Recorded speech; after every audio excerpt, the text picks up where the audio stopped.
Crypto kids, the price of Bitcoin is forming something very critical on the short-term time frame. And if we cannot get past $80,000, the white line, times could get tough, at least for our 15-minute candles. I will accompany this analysis with macro, give you an insight into something I truly believe is so important for me to cover and talk about, then enter the altcoin ecosphere with opportunities that I've noticed here and there, and end off with why fundamentally, holistically, Bitcoin went up 25% in one weekly candle, the largest weekly appreciation in 3.5 years.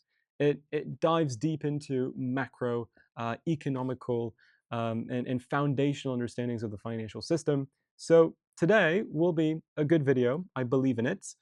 If you appreciate our uploads, then please do destroy the like button. It helps so much with the YouTube algorithm, and subscribe for literally a video every single day. And on the Moonshow channel, a live stream Monday to Friday. All right, let's commence with the 15-minute price action for BTC. Yesterday, on the Crypto Kids Telegram, we spoke of, and you can join for free, by the way, using the link in the description down below. We spoke of a bullish pennant and said that if Monday kicks off with good momentum, then it's likely that we do a new high. We take out the high at 76,000, 79,600 and reach $80,000. My disclaimer was this is super speculative. I usually never do TA on 15 minutes, but it is what it is. When the market is active, then you have to zoom into shorter time frames to identify constant opportunities. And we did actually get that bullish break, which was so nice. And Bitcoin claimed $80,000 perfectly. So now many of you will spot a potential Bart Simpson pattern that is occurring. But here's the deal. It's not confirmed. If we hit $67,000, $76,300, then I will say, okay, we've got a BART and we will most likely fall lower. And if we do, you know the levels. I want to double down on my existing holdings and finally get into the vast leverage positioning that I wanted to do so in September, October, but markets did what they do and prevented my desire to become true. But if we get that correction, then I will be in the long position of my dreams and maintain it for the entirety of the bull run. That's my purpose and that's my want. If we don't do it and we go above 80,000, then it's okay because I'm still exposed into Bitcoin through longs and through a lot of spot holdings. I mean, 90% of my net worth is in Bitcoin. So when Bitcoin goes up, I'm a happy man. I can tell you that. If we go above $80,000, this is where things get interesting. And we can dive into the macro TA. By the way, for a drop, I would be looking to buy 70, oh boy, 75, 500, then 72, 500, then 70, then 69, and then 66, $500. Those are my accumulation price targets if we get that drop. But if we breach 80, then you're at your neckline of the beautiful W. In 2022, Bitcoin did a W also, but it was more messed up. Like it wasn't so textbook as we're seeing now. But when we reached the neckline, it coincided with our 50 simple moving average. You'd broken above your 200 daily already. You've confirmed that, okay, we're in the fruition stage of a bull run. But to confirm it technically, we must have a higher high and therefore go over our summer rally.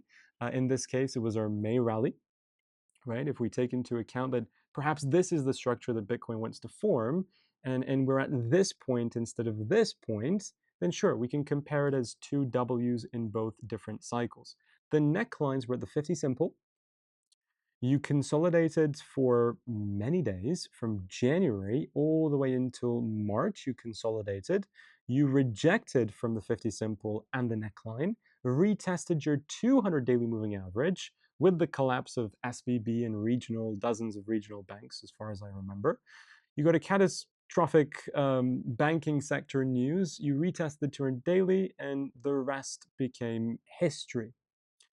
So there's no guarantees that Bitcoin reaches and rejects so aggressively to test $69,000.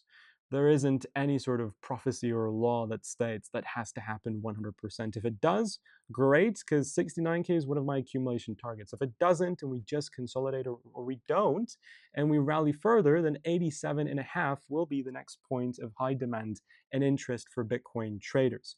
Consolidating would be so ideal, and a little bit of a correction to take out the massively leveraged longs will give me a great opportunity to build up a higher leveraged hand, because I'll be transparent. I mean, you guys mean everything to me. I would have loved and adored to be further exposed in Bitcoin longs, and that my $500,000 position was in and set in stone completely from 63.5K. But unfortunately, most of my Bitcoin purchases were done through spot accumulations in the bear market instead of leveraged ones. And my intention was to develop that substantial leverage position between early September into October, as the Q4 cyclicality, a school of thought that I followed, suggested a drop and a new low in the September to October months. Unfortunately, Bitcoin decided to do a different story, and that's fine. Bitcoin will not marry one theory forever. The S&P 500 was in four-year cyclicalities for 3 decades before eventually breaking off from that correlation. And we're, by the way, still doing what we should. It's just that it's ambiguous if the bottom was in or not. If we go above 82 and a half, I'll be fully 100% aligned that in my head, okay, the low is in, and I see zero chance of dropping beneath 57,500 unless the world is in like in a terrible situation, God forbid. But I'm happy. Do I regret that I'm not in that long, or do I have any sort of FOMO? Yes, a little bit. I mean, obviously we're all human, and you've got the element of hindsight bias not helping you too much. But I'm happy that I stayed true to what I calculated and believed in. I mean, there was so much evidence that I spent hours working and formulating to present to you guys that I was certain that it made sense. And the seasonality thesis enabled me to sell in October of 2025 when Bitcoin traded around 100K. I took profits from the Bitcoin that I didn't want to hodl, and it was in my trading portfolio. I sold off altcoins that I didn't desire of keeping through the bear markets. I didn't call for the bottom in February 2026 like most did. The same people called for super cycle in October. At 81K, I didn't say we're going to new all-time highs. I actually believed that we would take our February low out in June. That's what happened. But did we call the exact low at 57,700? Sadly not. Um, but with that being said, the importance is, as a trader, pragmatism. Okay, if you're able to abandon your marriage of into a specific theory when price is moving in a way which says, "Hey, look, we're over the 200 daily moving average, we're over the falling wedge resistance," it's quite likely the bull market is beginning. That's all that's about. And if you can position in time and shift when necessary and be agile, then you're going to be a perfect trader. We didn't lose money. I didn't lose money. I made money from the rally. Could have I made more? Sure. But the fact that being in profits and preserving capital, I think is already a win in my books. What is a lesson that I've learned? I should be more open to having a setup that can capture a large upside movement uh, just in case. And that was a setup that I hadn't fully prepared for. So this is what I will do for the next cycle and for prices from today and onwards. Apologies, guys. My camera, which also was my internet, happens to have died. But what disappoints me the most is the dunking culture we're experiencing on crypto Twitter, predominantly from people who called for super cycles in October and claim that the low is in every single drop of the bear market, and the last one they called for was correct, obviously. These people are dunking on guys and girls who have traded with the trend, which was a bearish trend, substantiated their theories with lots of evidence, and in the end of the day, didn't lose money. Most of them made money, and we realized that the bull market is a journey. It's not something that finishes in 1 or 2 days. It lasts 2.5 years, so you're never late to jump into the bullish trend wagon when it begins. So I don't get the point for being toxic. I think it's non-productive. I think we need to change that energy and channel it to new opportunities and seizing them on a daily basis. Because when the true bull run is here, there will be so many places and avenues to make money from. Like 24 hours in a day won't be enough. That's what I wanted to end off with. No need to have FOMO, no need to have regrets, no need to spew hate on other people. Let's be positive and let's seize every single setup or as many of the setups that we can identify and take the profits and put it back into Bitcoin. That's what I personally do. Altcoins. Altcoins, because my internet died, a lot of altcoins like Dogecoin, like XRP, have created pennants. They're in this stage and they're yet to break out and take the high that was made on Saturday, which means there's a lag, there's an arbitrage opportunity.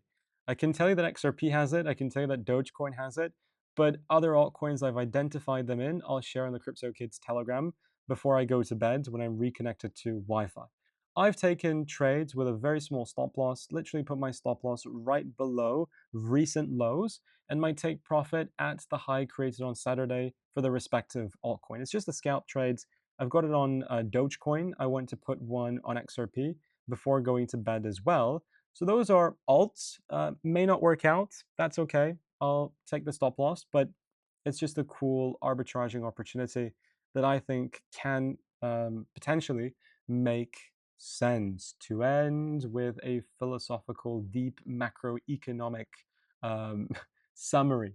Why is it that we had the largest price surge in 3.5 years? Because, guys, America is not going to go bankrupt, but it's on the verge of bankruptcy. Here's the deal. We've got 40 trillion in debt with no way of paying for it or refinancing on the debt to pay what is owed to original investors. You see, the debt spiral is a Ponzi scheme. It's like a Ponzi crypto project where they promise yields every single year, but how do they pay it off? By inflating the token. They inflate the token. And the token of our current setup is the United States dollar. They print more of the dollar to be able to pay the APY. If this was a crypto, you would not go within a meter of it, right? You would stay as far away as you can. But because it's the United States dollar, people are oblivious.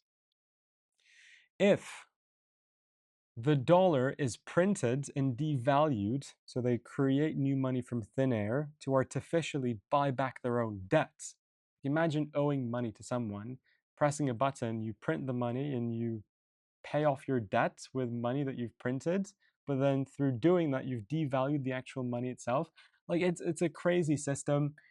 In short, Bitcoin goes up over time, and the financial system isn't going to find any new way of paying off the debt. It's just not going to work. So Bitcoin, the S&P 500, they'll appreciate forever.